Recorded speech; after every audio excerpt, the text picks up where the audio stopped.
हे friends, मैं हूँ सरू चौधरी, आपकी स्टोरी टेलर और राइटर, और आप सुन रहे हैं ज़िद्दी इश्क। तो जनाब, अच्छे हो आप?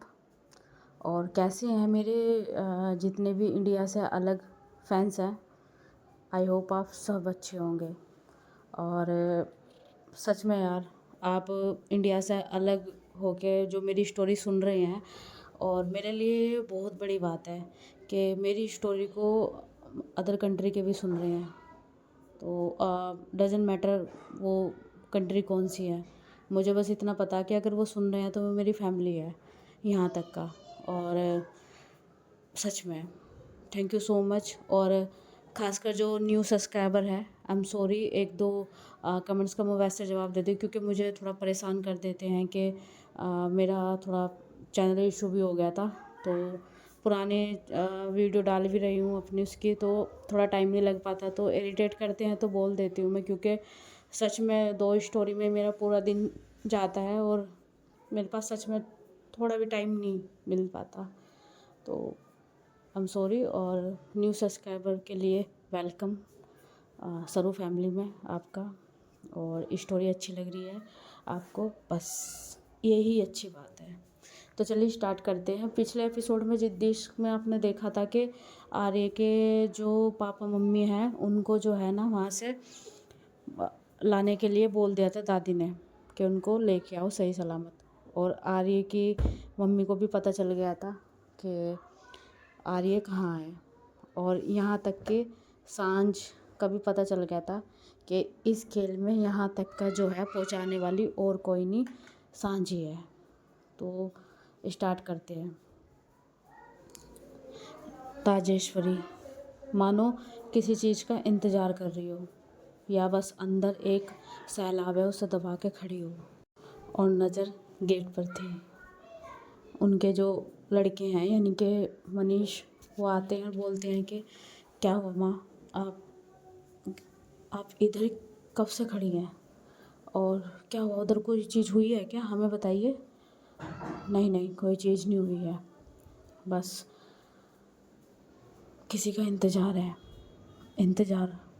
माँ, पर किसका इंतज़ार है? तुम खुद देख लेना किसका इंतज़ार है। और हाँ, जाओ अपने छोटे वाले भाई को भी बुला के लाओ। तभी जो है मनीष अपने छोटे भाई को भी बुलाता है, यानी कि राजेश्वरी की दोनों लड़के वहाँ आते हैं, और उनकी वाइफ को भी बुलाया जाता है। तभी उन्हें अलग से रूम में खड़ा किया जाता है। वहाँ पे जो है ना राजेश्वरी आती है पार्वती के साथ। तभी राजेश्वरी बोलती है कि गेट बंद कर दो। तभी वो गेट बंद कर देती है पार्वती, यानी कि आया। तभी जो राजेश्वरी है वो उनकी तरफ बिना देखे दूसरी तरफ फेस करके बोलती है कि जो हमारे घर में अब आने वाला है ना, शायद तुमने तुमने भी बहुत ट्राई किया है उनको मारने के लिए, और जो आज ये चीज़ इस जगह पे है ना, तो कहीं ना कहीं तुम भी कारण हो। और मुझे पता है कि किसने किया है और क्या किया था, तो भलाई इसमें ही होगी कि साफ साफ हमें बता दीजिए, वरना जो शख्स अब आने वाला है ना इस घर में, और आने वाली है, शायद तुम उन्हें देख के दंग रह जाओगे, और फिर से तुम वो ही चीज़ दोहराओगे जो तुमने 20 साल पहले दोहराई थी। और हाँ, इस बार हम बर्दाश्त नहीं करेंगे, क्योंकि हमने नहीं सोचा था कि हमारी ही घर के इंसान हमारे ही घर के इंसान को इतनी हद तक का नफ़रत करेंगे। हमें बहुत लेट पता चला जब हमने कार्रवाई करवाई कि हाँ, जो अपराधी था वो हमारे ही घर से था। तभी राजेश्वरी टर्न होती है और बोलती है कि बताइए, वरना वो माँ, वो हमने हमने वो क्या हमने हमने और तुम क्या? माँ वो ऐसे ही थोड़ा वो ऐसे ही क्या? पार्वती फाइल दीजिए हमें। तभी पार्वती फाइल देती है और उसमें कुछ फ़ोटोज़ वगैरह थे, तो कुछ इन्फॉर्मेशन वगैरह थी। तभी जो राजेश्वरी है वो बोलती है कि ये देखो, ये सीसीटीवी फुटेज है उस टाइम का, जो हमें उस टाइम पे बता दिया गया था कि वहाँ पे कैमरा नहीं था, लेकिन हमें बरामद हुआ। यानी कि हमारे पोते को पैदा होते ही सार मारने की साजिश की तुमने, है ना महेश? वो माँ मेरी बात पूरी नहीं हुई है। हाई बात समझ में? और तुम नीरज, तुम लंदन तक पहुँचे। अपने भाई के कहने पर तुम दोनों की रणनीति बनी, लंदन गए और तुमने हमारे बेटे को मारने की कोशिश की। मारने की कोशिश नहीं कहेंगे हम, मार ही दिया था। वो तो भला हो जिस पे हम यकीन भी नहीं करते थे कि शायद एक दिन वो ही हमारी बेटे की वजह बनेगी, क्योंकि उसको हर चीज़ से हमसे प्रॉब्लम रहती थी। हमेशा हम कुछ भी कहते थे उसका वो विरोध करती थी। सही था, आज हमारी बहू सांझ ऐसी आई है, हम कुछ भी बोलते हैं तो वो तुरंत उसका तर्क वितर्क पर पहुंच जाती है। तो हमें फिर से ऐसा लगता है कि हमारी छोटी बहू सामने हमारे खड़ी है। उस टाइम पे हमें वो बिल्कुल पसंद नहीं थी, पर वो हमारे बेटे की पसंद थी। इस वजह से हमने उसे अपनी पसंद बनाया।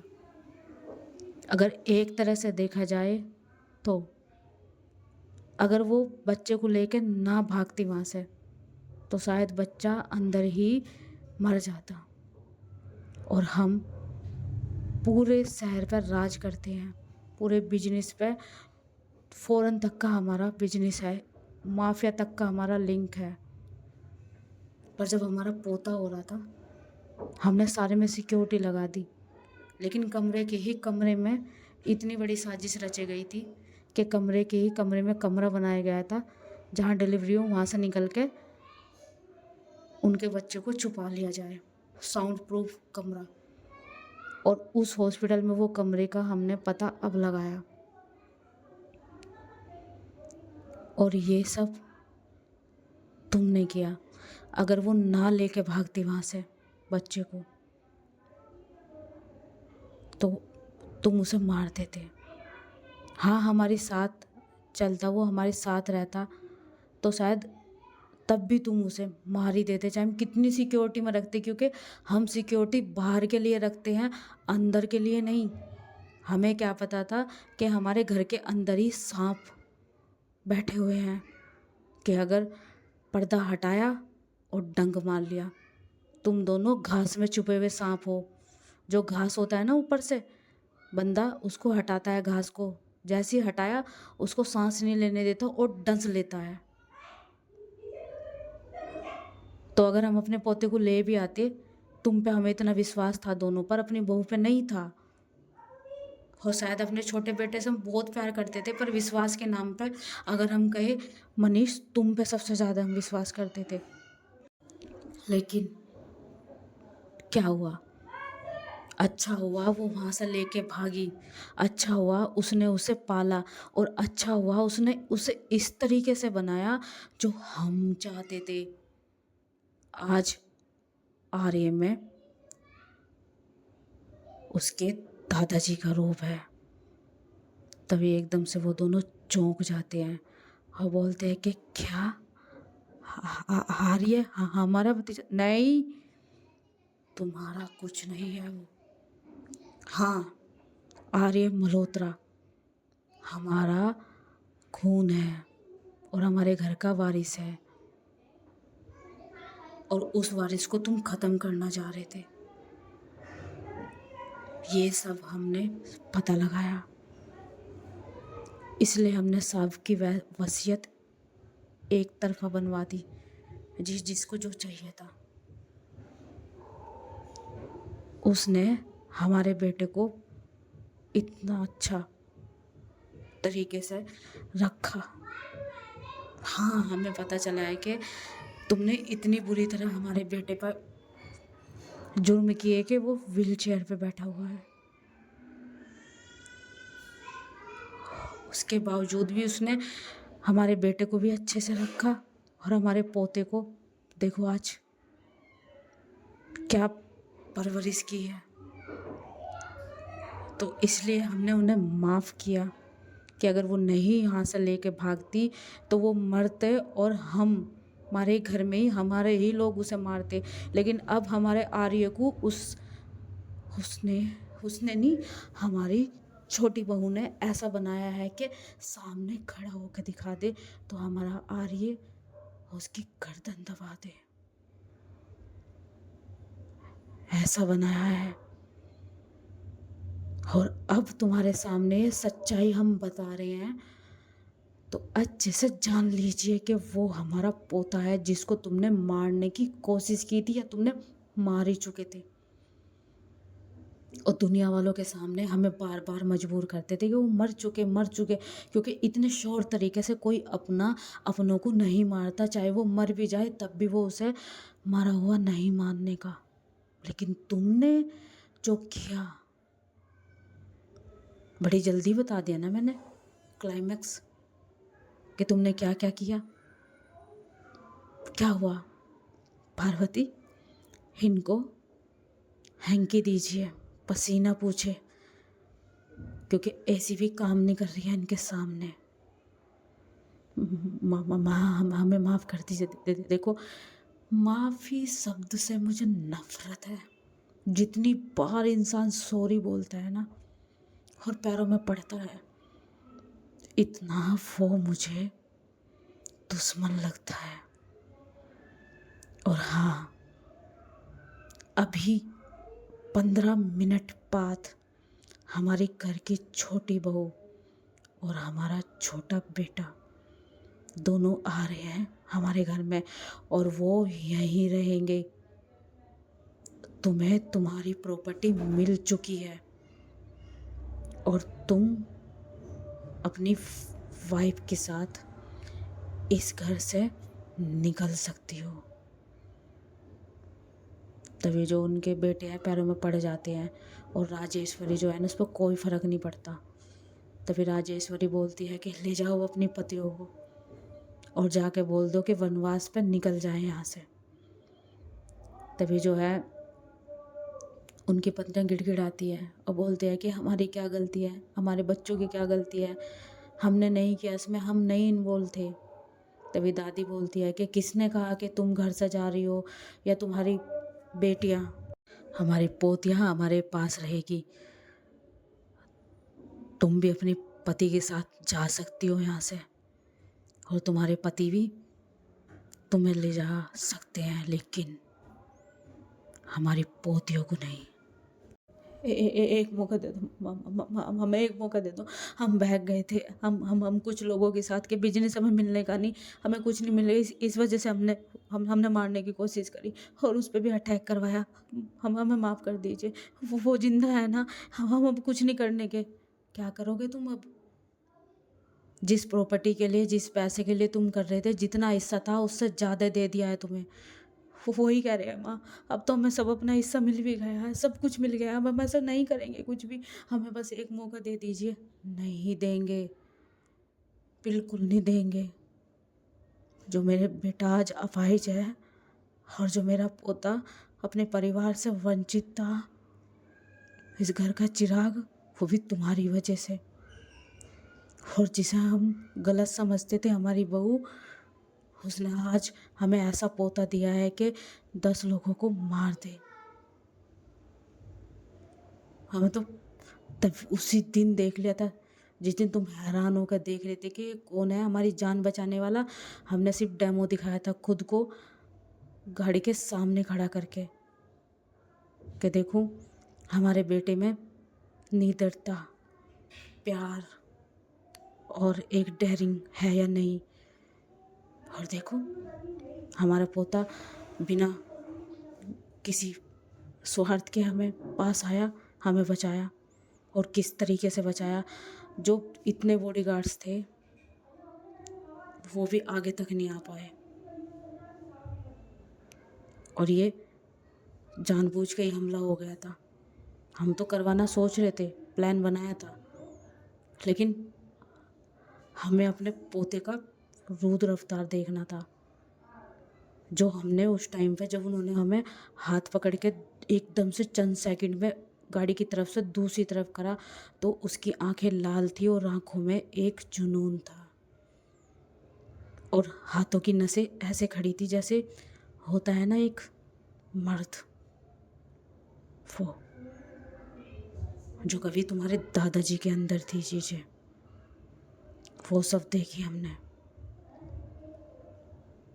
उसने हमें ऐसा पोता दिया है और एक वही ओनली बहू है हमारी जिसने हमें पोता दिया, हमारे आगे का वंश चलाने के लिए एक आधार दिया।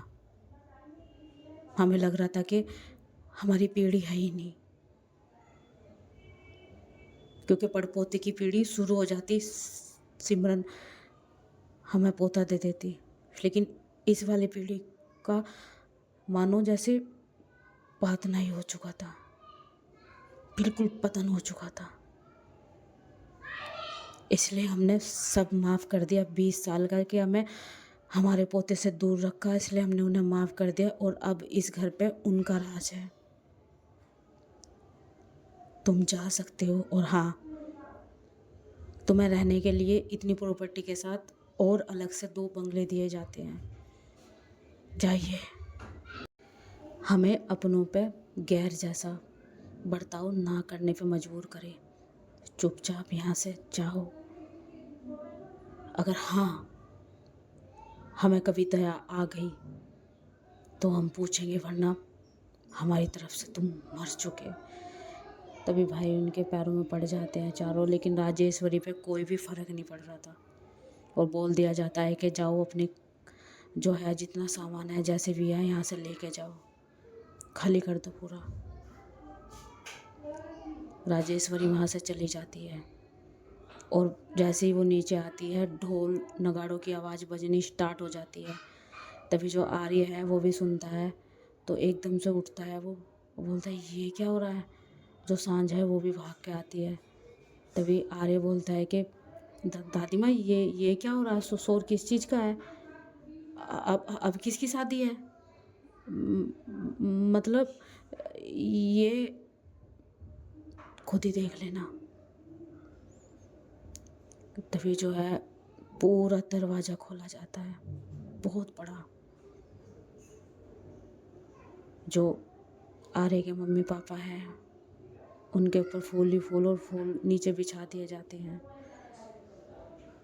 और जैसे ही आर्य सामने देखता है, दादी इशारा करती है, वो एकदम से जैसे ही देखता है स्लो मोशन में, जैसे ही देखता है उसकी माँ खड़ी है और उसके पापा व्हीलचेयर पे, जो पीछे एक बॉडीगार्ड ने जो है पकड़ रखा है व्हीलचेयर पीछे से। तभी आर्य एकदम से भागने लगता है, तो दादी पकड़ती है और बोलती है कि 1 मिनट बेटा, 1 मिनट, पहले हम अपनी बेटे बहू की आरती कर लें। वो दादी शांत हो जाओ, शांत हो जाओ। तभी वो हाथ को करती है तो एकदम से थाली आती है वहाँ से उनकी वो आरती करने के लिए। तभी दादी खुद जाती है और आरती करती है अपने बेटे की। तो आर्य के पापा के आंखों में आंसू थे, मानो जैसे ही टीका लगाने को छूती है राजेश्वरी, मानो एकदम से आंसू निकल के नीचे गिर गया हो। अपने बेटे की आरती उतारती है और राजेश्वरी की आंखें भी नम थी। क्योंकि वो उनका लाडला बेटा था। फिर वो अपनी बहू के सामने जाती है और जो आर्य की माँ थी वो बस सामने ही आर्य को देख रही थी, उसकी कहीं नज़र नहीं थी। तभी राजेश्वरी बोलती है कि स्वागत है बहू आपका इस घर में, और बेटा आपका। और हम एक बात और बता दें, पुराने गिले शिकवे जितनी भी बातें हैं उन्हें सब इस घर की दहलीज पार करके पीछे छोड़ के आना, क्योंकि हम उस बीते दिनों की कोई बात नहीं करने के। तुमने हमें पोता दिया है, इतना ही हमारे लिए बहुत बड़ा एहसान है। हम तुम्हें गलत समझते थे पर तुम सही थी। हमारे घर के दुश्मन निकले और हमने उन्हें सज़ा दे भी दी है। अभी 10 मिनट के अंदर वो ये घर छोड़ के चले जाएंगे। अभी तुम दोनों का घर है और तुम्हारे बेटे का। हमें माफ़ कर दो। तभी एकदम से आर्य के पापा बोलते हैं कि माँ कैसी बातें कर रहे हो, मुझे गले लगना है आपके। हाँ हाँ। तभी वो नीचे झुकती है और गले लगती है। तभी आर्य के पापा हाथ लगाते हैं, इशारा करते हैं। जो आर्य की माँ है वो बस अपने बेटे के लिए कभी कुछ कर ना दे। तभी आर्य कहता है कि पैर छू। उसकी माँ सुनती नहीं है, लेकिन वो कहता है प्लीज़, और उसके पापा भी। तभी वो पैर छूती है लेकिन उनकी तरफ बिल्कुल नहीं देखती। तभी जो राजेश्वरी है वो बोलती है कि तुम्हें जब तक जितना चाहे तब तक गुस्सा कर सकती हो, जायज़ है। तुम्हें तुम्हारे अपनों ने इतने घाव दिए हैं कि इतनी जल्दी हुस्न से निकलना मुमकिन नहीं है। हमारे लिए इतना ही बहुत है कि आप दोनों हमारे सामने हो। तभी आर्य की माँ के शब्द निकलते हैं और बोलते हैं कि ऐसे ज़बरदस्ती उठा के, ताकि फिर कोई साजिश रचे जाए और सोते सोते का गला काट दिया जाए और अब मेरे बेटे को मार दिया जाए। नहीं नहीं बहू, इस बार कुछ नहीं होने का। हमने घर से सांप ही निकाल दिए तो कौन डसेगा। हमने सबका हिस्सा सबको दे दिया। अब कोई किसी का कोई हिस्सा नहीं है, सिर्फ आप दोनों का है और आपके बेटे का है। बस मुझे बस अपने पोते के साथ सुकून से जीना है। तभी वहाँ पे मैं भी भाग के आती हैं खुशी, मुस्कान। तभी वो बोलती है कि चाची जी, वो हम खुशी हैं, हम मुस्कान हैं। तभी वो मिल लेती है आर्य की माँ। तभी सिमरन पीछे खड़ी थी और अभी भी थोड़ी सहमी हुई थी। तभी आर्य हाथ पकड़ता है और आगे जाता है, बोलता है कि माँ ये हमारी बहनें हैं, ये सिमरन दी है हमसे हमसे बड़ी। तभी वो उसे भी गले लगाती हैं। अब राजेश्वरी वहाँ से अटकी थी, वो अंदर आते हैं। तभी जो राजेश्वरी है वो बोलती है कि ये तुम्हारी बहू है सांझ। तभी आर्य की माँ उसकी तरफ देखती तक भी नहीं। तभी जो राजेश्वरी है बोलती है कि पैर छुओ बेटा। तभी वो पैर छूने जाती है तो वो वहाँ से चली जाती है दूसरी तरफ। तभी वहाँ जो है खुशी उनके कमरे में ले जाती है और वो अपने कमरे में चली जाती है। तभी सांझ बोलती है कि माँ, ये माँ है आपकी। तभी आर्य बोलता है कि हाँ। जितना एटीट्यूड और रोब है, लगता है आपने इनसे ही लिया है। यहाँ तो बेटा भी और सासू माँ भी दोनों ही ऐसे हैं। तभी आर्य बोलता है कि क्या बोला तुमने? कुछ नहीं कुछ नहीं। तभी दादी आती है, बोलती है कि बेटा उनकी बात का बुरा मत मानना, अभी नाराज़ है।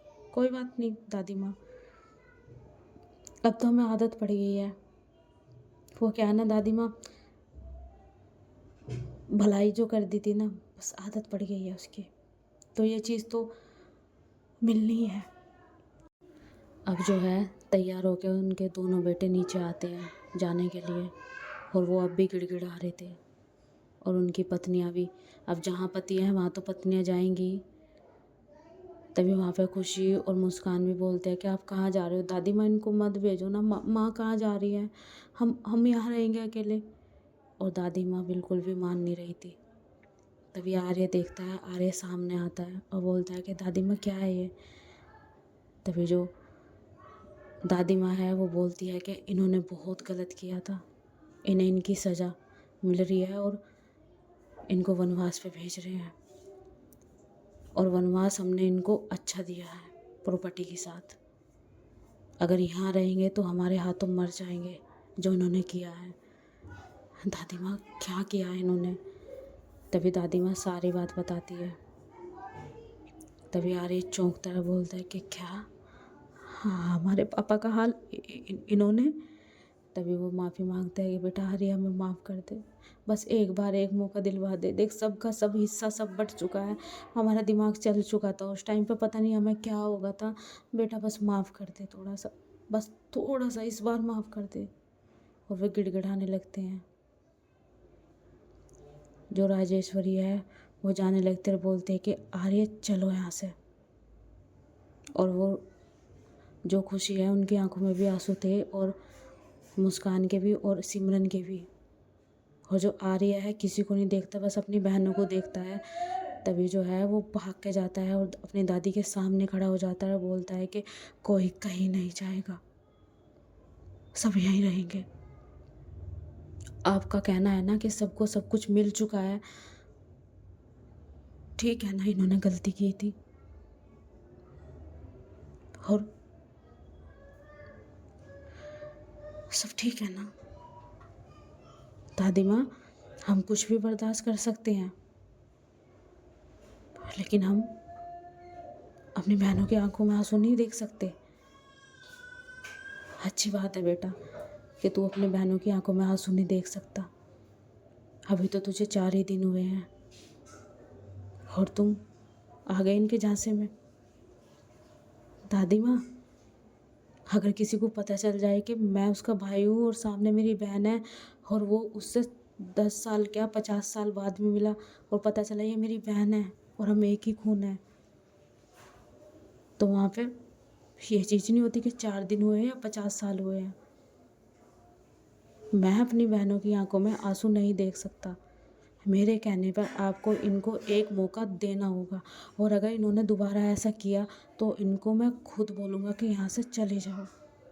मैं इस घर का जिसका राज तिलक आपने किया है, आप ही तो बोलते हैं ना कि मेरा राज चलेगा, तो मैं बोलता हूँ आर्य मल्होत्रा कि इनको एक मौका दिया जाए।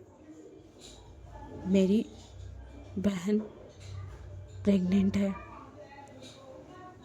उनकी सास उनके पास नहीं रहती, उनकी माँ उनके पास रहती है।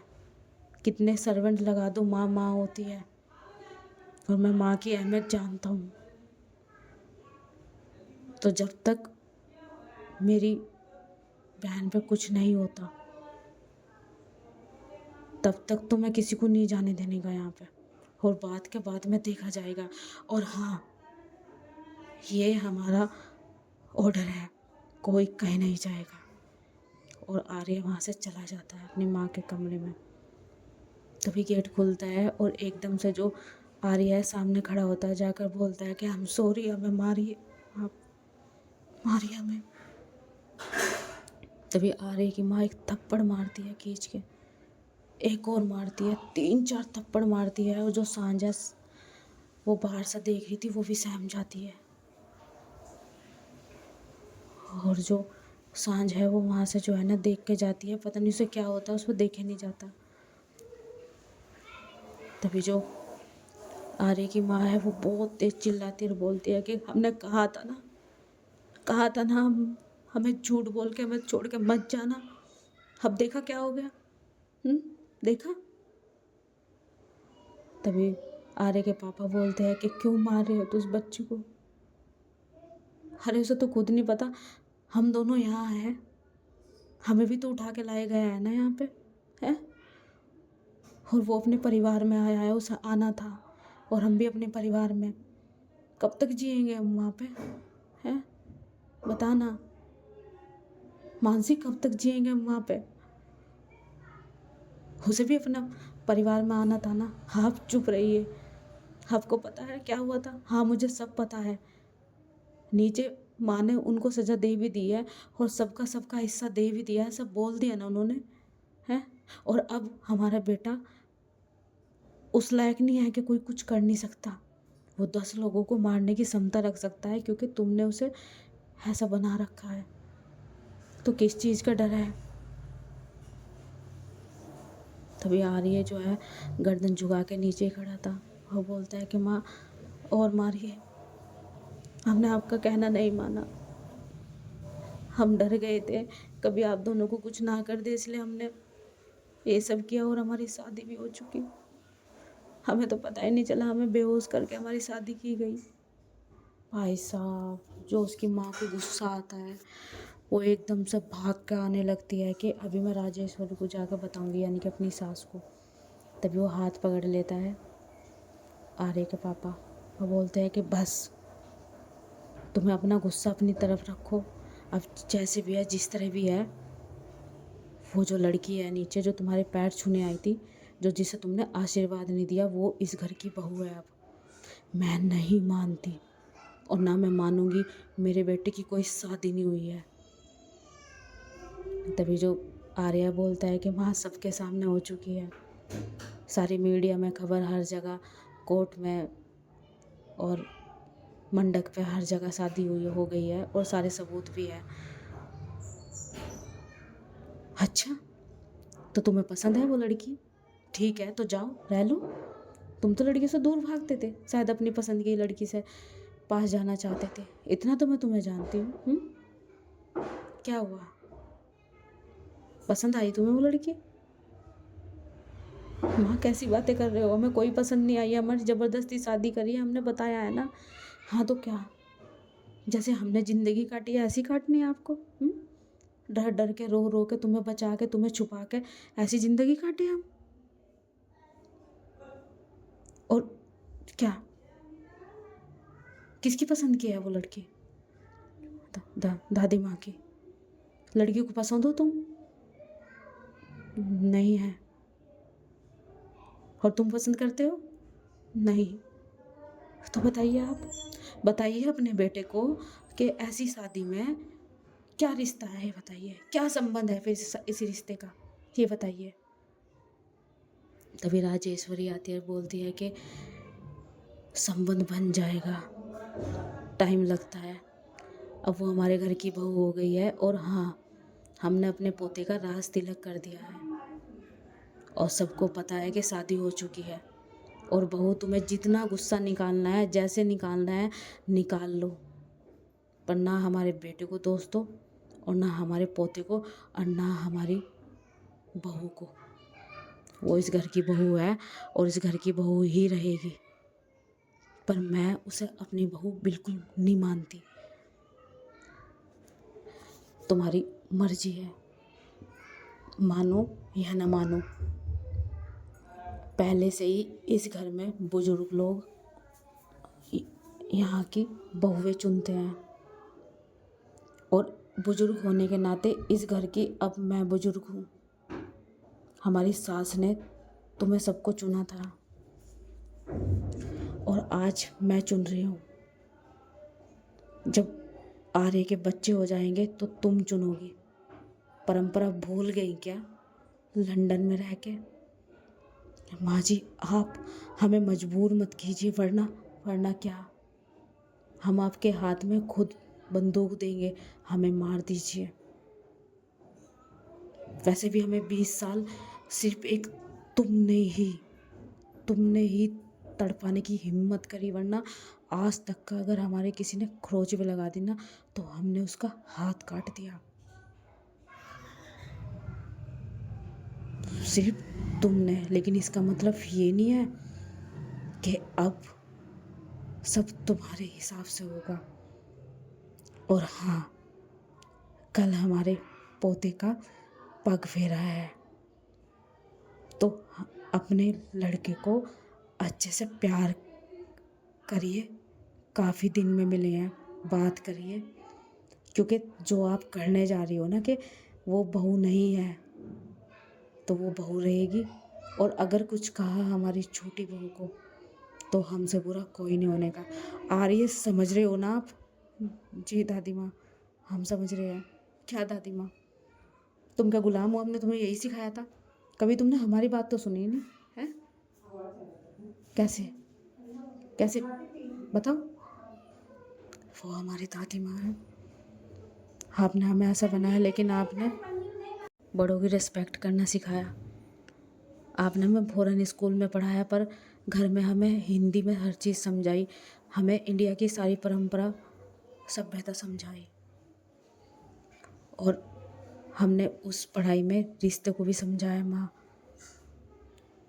और अब ये कहना गलत नहीं होगा, और दादी भी अपनी जगह गलत नहीं है। अब हम इस घर में हैं, और हमारा राज तिलक और जो होना था हो चुका। आपका गुस्सा जायज़ है, आप कभी भी हमें मार सकते हैं, हम आपको नहीं रोकेंगे। और हाँ दादी माँ, जब हमारी माँ हमें मारे या हमें कुछ कहे, तो उस अधिकार में कोई ना आए, क्योंकि हम सब चीज़ बर्दाश्त कर सकते हैं। अगर हमारी माँ हम पे हक जता रही होगी ना, और कोई बीच में आ गया, हमें वो भी बर्दाश्त नहीं है, चाहे वो हमारे पापा ही क्यों ना हो। तभी दादी माँ बोलती है कि मुझे यही तुम्हारा रूप बहुत पसंद है। हमें भी ये हरगिज़ पसंद नहीं था जब हम ऐसे बात करते थे अपनी माँ से। बेटा, अच्छे से माँ से बात करो और अपनी माँ को समझाओ। बेटा, तुम ठीक हो ना? हाँ माँ, मैं ठीक हूँ। अच्छे से मिलो अपने बेटे से। और हाँ, कपड़े हम भिजवा देंगे, कल पग फेरा है। आर्य को आप अच्छे से कपड़े पहना देना। हमारी छोटी बहू को वो एक रॉयल अंदाज में पग फेरा करने लेके जाएगा। पूरे शहर को पता चलना चाहिए कि हाँ, मल्होत्रा खानदान का जो पोता है उसका पग फेरा है। और वो कह के वहाँ से चली जाती है। तभी जो आर्य की माँ है उसे सामान को इधर उधर फेंकते रहे, बोलते हैं कि नहीं नहीं नहीं, मैं नहीं होने दूंगी, ये परंपरा वगैरह कुछ नहीं है, तुम मेरे साथ चलो आर्य, चलो यहाँ से। तभी उसकी माँ जाने लगती है, तो आर्य रुक जाता है, बोलता है कि हमने कहा ना माँ। आपको क्या लगता है, अगर आप हमें ले गए, आप यहाँ से चले भी गए ना, तो आपको मार दिया जाएगा। और मैं अपने मम्मी पापा को खोना नहीं चाहता। ऐसा कुछ नहीं है, मेरे पास भी बहुत लिंक है, बहुत सारा सिस्टम है, तुम उसकी फ़िक्र मत करो, होगा माँ आपके लिए आपका सिस्टम। लेकिन अगर मैं आज यहाँ हूँ ना, तो वो दादी जी का ही मास्टर प्लान है। तो अब मुझे अच्छे से बात समझ में आ चुकी। और रही बात, जो मुझे करना है मैं करूँगा, ऐसा नहीं है कि मैं कुछ करने का नहीं। लेकिन लेकिन लेकिन लेकिन माँ, मैं आप दोनों को खोना नहीं चाहता, क्योंकि वे मारने से पहले 1 मिनट भी नहीं सोचेंगे। अब आपको यहीं रहना होगा। और ये जो इतनी नरमाई से पेश किया जा रहा है, जो इस घर में फिर से जगह मिली है, जब आप हमें लेकर चले गए थे उसके हिसाब से तो शायद जगह नहीं मिलनी चाहिए थी। अच्छा, अब अपनी माँ को ये कहोगे कि मैंने गलत किया था? हमने आपको कभी गलत बताया ही नहीं। अरे आपने तो हमारा वजूद ही बदल दिया था, हमने तो तब भी आपको इतना नहीं कुछ कहा। और आज हमें समझ में आया कि ये वजूद क्यों बदले गया था। अगर हमारा वजूद ना भी बदले जाता ना, तो आज शायद हम तीनों ही मर जाते, और मैं आपको नहीं बचा पाता और पा को। तो प्लीज़ माँ, हम आपके आगे हाथ जोड़ते हैं, प्लीज़। वो घुटनों के बल बैठ जाता है। तभी उसकी माँ उसे उठाती है, बोलती है कि हमने तुम्हें ये झुकने के लिए सिखाया है। तभी आर्य अपनी नज़र झुका रखी थी, उसने बोलता है कि माँ, ये हाथ सिर्फ आपके लिए जुड़ता है, और ये घुटने सिर्फ आपके लिए टिकते हैं नीचे, और किसी के लिए नहीं। और आर्य अपनी नज़र ऊपर करता है, तो उसकी हाय, उसकी जो आंखें हैं वो आंखें आंसुओं से भरी हुई थी। इतनी मासूम आंखें। अपनी माँ के सामने तो कोई भी मासूम हो जाता है यार। कितना बड़ा, कितना स्ट्रोंग इंसान हो, है तो बच्चा ही था यार वो। उसकी माँ की आंखों से आंसू निकलते हैं, वो तुरंत अपने बेटे को गले लगा लेती है और बोलते हैं कि ठीक है बच्चा, ठीक है, ठीक है। अगर मेरे बेटे ने किसी के सामने सरेंडर किया है और हमें बोल रहा है कि आपको ये करना है, तो मैं समझ गई कि मेरे बच्चे ने कुछ ना कुछ सोच रखा होगा। ठीक है बेटा, पर मैं ये रिश्ता नहीं मानती। माँ, जिस लड़की के साथ हमारी शादी हुई है ना, वो खुद इस रिश्ते के खिलाफ है। मतलब तभी जो आर्या है वो सारी बात बताता है कि उसका कैसे कैसे फ़ायदा उठाया, कैसे कैसे करा और कैसे दादी ने उसको ही बहू बना दिया इस ख़ानदान की। तभी जो आर्य की माँ है बोलती है कि ये तो बहुत गलत किया, उस लड़की ने तो मदद की थी, उसके साथ ये सब हुआ।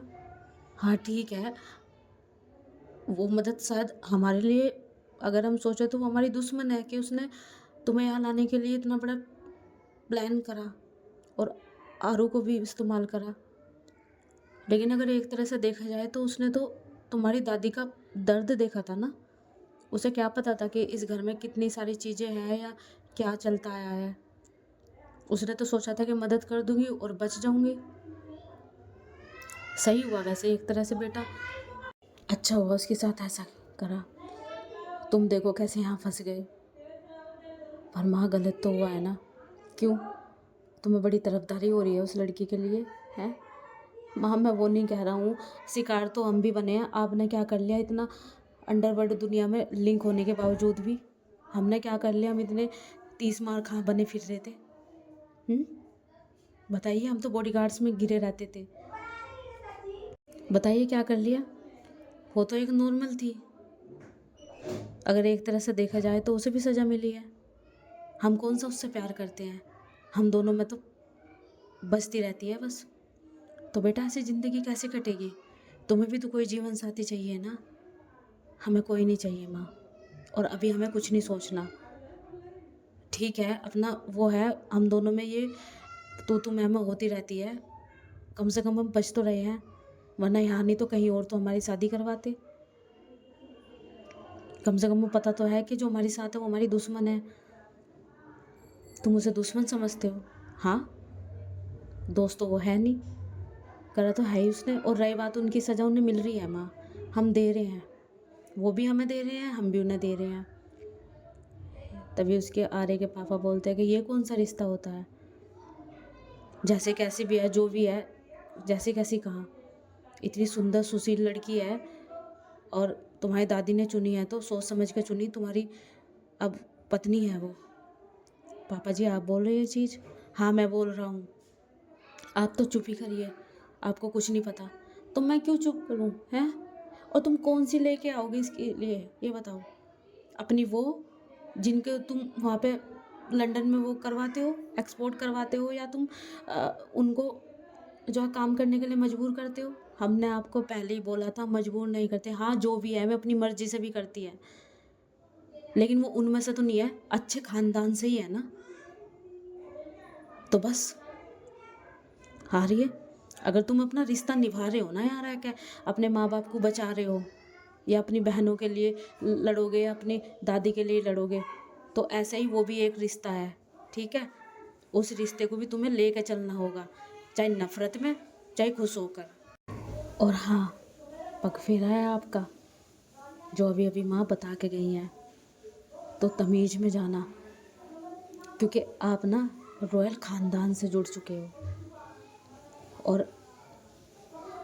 अपने उसी चीज़ में रहना। कभी वहाँ भी आप दिखा दे, क्या दिखा दे पापा हम, और हम क्या दिखाते हैं? तभी आर्य की माँ भी बोलती है कि क्या, हमारा बेटा पहले से ही रॉयल है, हमारे पास बहुत यहाँ से ज़्यादा प्रॉपर्टी है, बस करो तुम। पता है तुम्हारी कौन सी प्रॉपर्टी है? यहाँ पर माँ ने इससे ज़्यादा दे दी होगी और हमें चाहिए भी नहीं। हमारे पोते को सिर्फ जितना मिल सॉरी हमारे बेटे को जितना मिलना चाहिए इतना मिल चुका है, तो तुम चुप करो। और हाँ, अच्छे से व्यवहार करना, कम से कम और रिश्ते अब तक निभाए नहीं, इस रिश्ते को भी निभाने की कोशिश करना जैसे और रिश्ते निभा रहे हो। तभी जो आर्य की माँ है बोलती है कि देखा आर्य, देखा कैसे तुम्हारे पापा रंग बदल लिए, कैसे अपने घर में आकर रोब जमाने लगे। देखो, रोब हमारा वहाँ भी चलता था, तुम सुनती वो अलग बात है, हम जैसे हैं ऐसे ही हैं। और हाँ, ये हकीकत बात है, जो इस घर में रहेगा उसको सारे फ़र्ज़ निभाने होंगे और पूरी शिद्दत से, इस घर के नियम के अनुसार। तो अच्छे से समझ जाइए। आर्य, आप जाइए अपने कमरे में। तभी जो आर्य है वो अपनी माँ से बात करता है, थोड़ी सी बात करके वो वहाँ से चला जाता है। जो सांझ है वो अपने रूम में थी। तभी जो आर्य है वो आता है और बोलता है कि ये पगफेरा क्या होता है? अब ये क्या ड्रामा है? तभी सांझ जो है ना अपनी चूड़ियाँ निकाल रही थी और निकालते निकालते बोलती है कि क्यों, तुम्हें इतना भी नहीं बताया गया? मुझे तो समझ में नहीं आता, तुम इंसान हो या एलियन हो? वॉट? क्या वॉट? पगफेरा का नहीं पता तुम्हें? हाँ, मेरी तो 50 शादियाँ हो चुकी है ना। जो पगफेरा क्या क्या क्या क्या क्या पगफेरा? पग पग पग मतलब माँ ने बताया था पगड़ी पहनते हैं क्या इसमें? तभी जो सांझ है बोलते हैं कि हाँ, पगफेरा होता है, उस पर ना 5-6 पगड़ी पहनते हैं और उसका टारगेट होता है कि अगर वो गिर गई तो लड़का हार गया, अगर वो 5-6 पगड़ी ऐसी पहन कर रखी उसने तो वो जीत गया। किसके किसके सामने जीत गया और हार गया? तुम तैयार होके जाओगे ना तो मेरे घर वालों के सामने इतनी सारी पगड़ी पहनाएंगे तुम्हें, और तुम उनके सामने अगर गिरा दिया, बैलेंस नहीं बना तो तुम हार जाओगे। मतलब तुम इस लायक हो नहीं, लड़की को संभालने लायक नहीं हो, मतलब तुम शादी लायक हो ही नहीं। और अगर तुमने कर दिखाया तो तुम शादी लायक हो, तो तुम्हें बहुत इज्जत मिलेगी, इज्जत माई फुट। और हम कोई रस्म वस्म ये नहीं निभाने वाले। हाँ, हम क्यों 6-6 7-7 पगड़ी पहने? पागल वागल हो क्या? बेफालतू में ही ऐसे ही हमारी जब शादी हो रही थी, सॉरी, जो ये शादी हुई, ऐसे ही हमें बेहोश करके हमें पगड़ी वगड़ी पहनाई। आई डोंट नो, हम 6 पगड़ी नहीं पहन सकते, 6-7 पगड़ी को कुछ भी। और सांझ हंस रही थी। तभी बोलते हैं कि पग फेरा तो दादी माँ करवा के रहेगी, तो प्रैक्टिस कर लो 5-6 पगड़ियों की। मुझे तो पक्का पता है एक भी पगड़ी पहनने लायक नहीं रहने की तुम। शट अप, तुम चुप करो, ठीक है? वो बहुत होगा और बैलेंस हो जाता है। मैं क्यों, वैसे भी गिर जाए तो गिर जाए, आई डोंट नो। ओके, इसका मतलब तुम अपनी दादी का सर झुकाना चाहते हो और अपनी मम्मी पापा का जो अभी अभी आए हैं।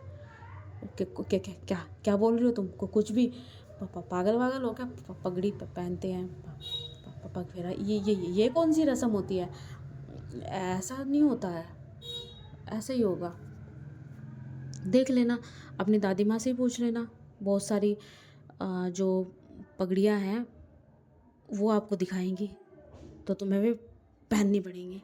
हाँ, ऐसा कुछ नहीं है, मुझे कोई पगड़ी नहीं पहननी। और कहते हुए बाहर निकल रहा था, तभी एकदम से जो खुशी है वो टकराती है। अब बोलते कि क्या हुआ भैया? कुछ नहीं, कुछ नहीं, ये पागल हो चुकी है। कौन, भाभी? I don't know. वहाँ से चला जाता है। तभी जो खुशियाँ बोलती है कि भाभी क्या बोलते हैं आपने, और क्या पगड़ी पगड़ी क्या क्या कह रहे हैं क्या? अरे तुम्हारे भैया को पग फेरे के बारे में नहीं पता, बोलने लगे पग फेरे में पगड़ी पहनते हैं क्या? तो मैंने भी बोल दिया कि हाँ, 5-6 पगड़ी पहनते हैं, बैलेंस बना कर रखते हैं, अगर गिर जाता है तो लड़की वालों के सामने जो है ना उसकी मतलब बेइज्जती हो जाती है। व्हाट? भाभी, आप भैया को क्या, आप क्यों सताते हो आप उन्हें? मज़ा आता है मुझे, ठीक है? तेरे लिए होंगे भैया, पर मेरे लिए जो है ना वो दुश्मन है मेरे। आपको भैया से इतनी नफरत क्यों है? प्यार कब था? अरे ठीक है ना, अच्छा उसे छोड़ो, हंसी आ रही है मुझे। भैया जा कर आए और आप बोल रहे कि दादी के पास पगड़ी। अरे ऐसे ही रखी हुई थी ना पगड़ी, तो दिखा रहे थे वो। तो दादी माँ के कमरे में रखी हुई है मैं पगड़ियाँ बहुत सारी। अब मज़ा आएगा कल। मतलब भाभी आपने भैया की हाँ, मैंने तुम्हारे भैया की तभी जो खुशियाँ वो बहुत हँसती है। और हमारा एपिसोड यहीं ख़त्म होता है। आई होप आपको अच्छा लगे तो लाइक सब्सक्राइब करना। Bye bye, love you guys.